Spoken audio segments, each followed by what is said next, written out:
बचपन गरीबी में बीतना और बड़े होने के बाद उस गरीबी की कसक बनी रहना, ये जरूरी है। अच्छा, बचपन गरीबी में बीता हो या नहीं बीता हो, पर गरीबी की जो कसक है ना, जो गरीबी का एहसास है, वो रहना चाहिए। क्योंकि जिसने अपनी भूख को जाना है, जिसने अभाव देखा है, वो कभी भी, अगर सच में देख लिया तो अपने आगे किसी को भूखा नहीं रहने दे सकता। क्योंकि उसे पता है कि भूख कैसी होती, गरीबी कैसी होती है, उसे पता है। स्कूल की फीस नहीं भरा जाना क्या होता है, ये उसे पता है। तो उसे अब कोई बच्चा दिखाई देगा ना, अब मैं समर्थ हूं, तो वो कहेगा ठीक है तू पढ़, मैं तेरी फीस भर रहा हूं, तू पढ़। क्योंकि उसने उन दिनों को देखा है। फटे हुए कपड़ों को छुपाना कैसा होता है, कपड़ों के छेद छुपाना कैसा होता है, उसने देखा है। तो वो अपने आप, जब आज मैं समर्थ हूं, तो वो अपने आप दूसरे को वस्त्र निकाल के दे देगा। भूखे को भोजन वही करा सकता है, रोगी को औषधि वही दे सकता है, किसी को वस्त्र वही पहना सकता है जिसने उस कसक को जाना है, जिसने उस पीड़ा को महसूस किया है। नहीं महसूस करने वाले लोगों को कोई फर्क नहीं पड़ता।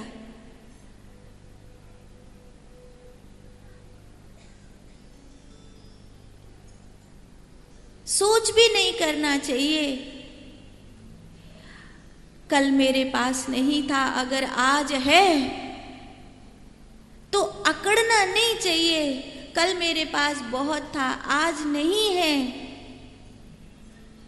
तो दिन ही नहीं होना चाहिए। क्योंकि ये तो समय है, कभी मुट्ठी चना, कभी घर घना, ये तो समय है, बदलता है। क्योंकि आज का समय तो ऐसा है कि आप 10 लाख की बात कर रहे हो, 10 रुपया भी चढ़ाता है तो उसे खींच के बड़ा करके लोगों को पहले दिखाता है कि मैं 10 रुपया चढ़ा रहा हूं, तब चढ़ाता है। और उसमें भी सोचता है ये कहीं बाजार में चल नहीं रहा था, चलो आरती में चढ़ा देते, वहां चल जाएगा। कुर्ता खरीदने के लिए जाता है तो दुकान वाला पूछता है भाई साहब कितने तक का कुर्ता दिखाऊं? बोले सस्ता सा दिखा दे, पंडित जी को वरण में देना है।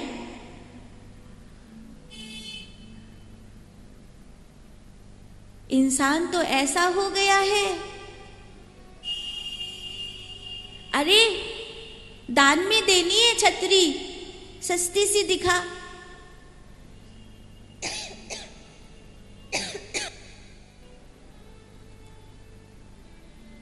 लेकिन उसमें भी कोई कोई लोग ऐसे हैं जो मुट्ठी बांधकर चुपके से कर देते, किसी को बताते भी नहीं है। और चलो मेरी बात छोड़ दो, हरिओम मां के पास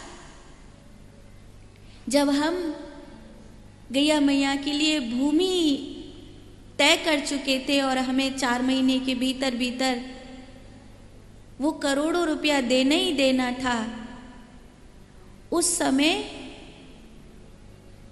उत्तराखंड के एक बूढ़े, मिथिलेश कुमार गलवलिया उनका नाम, उन्होंने हरिओम को बुलाया किसी को पता नहीं चलने दिया। तुलसी दल के साथ चुपचाप हरिओम के हाथ में पूरी जमीन की व्यवस्था जिससे हो जाए उतना रखा और ये कहा कि बस गुरु माँ को बता देना और किसी को बताने की जरूरत नहीं है। लेकिन हमने सबको बताया क्योंकि संस्था पारदर्शिता से चलती और किसी का दान किसी को पता हो ना हो, परमात्मा को पता जरूर चलना चाहिए। 108 ट्रस्टी हैं तो 108 ट्रस्टी ही होंगे। 97 नाम पूरे हो गए हैं। जिस दिन 108 नाम पूरे हो जाएंगे उस दिन हम थोड़ी कहेंगे कि अब तुम्हें ट्रस्टी बनना है तो नाम लिखा लो। अगर परमात्मा सत्राजीत से भगवान ने कहा इससे प्रजा का भला करो। अगर तुम्हारे पास कभी नहीं था और आज है तो अकड़ना नहीं, और कभी तुम्हारे पास बहुत था आज नहीं है तो दीनहीन नहीं होना। बस इतना कहना कि मेरा हाथ सदा तेरी सेवा के लिए आगे बढ़े, मेरा हाथ तेरी सेवा से कभी चूके नहीं। कभी ऐसा क्षण ना हो कि जब तेरी सेवा का अवसर हो और मैं ना हूं, ऐसा क्षण ना आए। ये बात भगवान ने सत्राजीत को समझाई और यही बात हम सबको समझनी है। और चाहे गरीबी में रख, चाहे अमीरी में रख, चाहे सुख में रख, चाहे दुख में रख, परमात्मा रूपी पिता और गुरु रूपी माँ से हमारा जन्म होता है। तब हमारा जन्म भोगों से नहीं होता, तब हमारा जन्म भाव से होता है। इसीलिए गुरुमुखी का दूसरा जन्म, एक जन्म जो माता पिता से मिला था वो प्रारब्धों में घिरा था, लेकिन एक जन्म जो गुरु रूपी माँ और परमात्मा रूपी पिता से मिला है वो प्रारब्धों में गिरा हुआ नहीं है, वो भक्ति से भरा हुआ है, वो भाव से भरा हुआ है, वो परमात्मा की ओर आगे बढ़ने वाला है। इसीलिए हम गुरु तत्व की पूजा करते हैं। तुम माता पिता को पूजो, तुम शिव को पूजो, कृष्णम वंदे जगत गुरु, भगवान कृष्ण को पूजो, रामो विग्रहवान धर्म, राम को पूजो।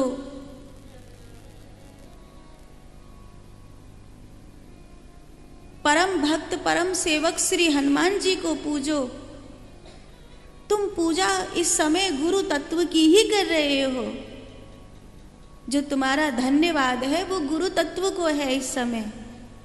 गुरु तत्व की एक और बड़ी विशेषता है और वो ये है कि वो कभी सिखाना बंद नहीं करते,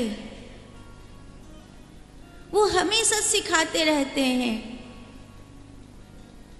हमें समझ में नहीं आ रहा है तो भी वो हमसे नाराज नहीं होते। रामायण जी में एक चौपाई है, जदपि कही गुरु बारई बारा, समझ परी कछु मति अनुसारा। तुलसीदास जी कहते हैं गुरुजी ने मुझे रामायण सुनाई, मुझे रामायण राम की कहानी तो समझ में आती थी पर मुझे राम समझ में नहीं आते थे। तो जदपि कही गुरु बारई बारा, उन्होंने मुझसे बार बार कहा, समझ परी कछु मति अनुसारा, कुछ मति के अनुसार समझ पड़ी, पर अच्छी बात ये थी कि मेरी समझ में नहीं आता था तो मुझको दोबारा बताते थे, फिर नहीं आता था फिर बताते थे, पर वो नाराज नहीं होते। तो गुरुजी नाराज नहीं होते हैं? हाँ होते हैं ना। कब होते हैं? जब तुम्हें समझ में आ रहा हो और तुम जानबूझ के मूड में से दे के मार रहे हो, तब गुरुजी नाराज होते हैं, तब गुरुजी गुस्सा होते हैं। ज्ञान पापी के लिए गुरुजी गुस्सा होते हैं।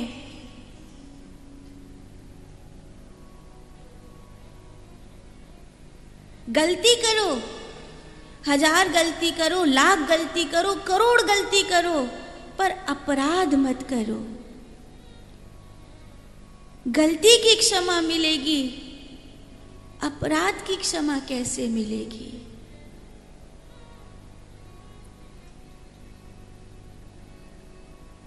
गलती तो तुम कितनी भी कर लो, गुरु तत्व क्षमा, इतनी गलती तुम कभी कर ही नहीं सकते जितनी गुरु जी क्षमा नहीं कर पाए।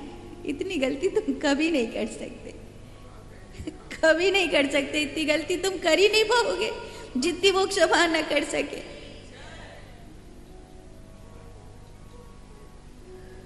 हम इतनी भूल कभी नहीं कर सकते जितनी वो क्षमा कर सकते हैं। अपराध नहीं करना है हमको। अपराध के लिए गुरुजी नाराज होते हैं।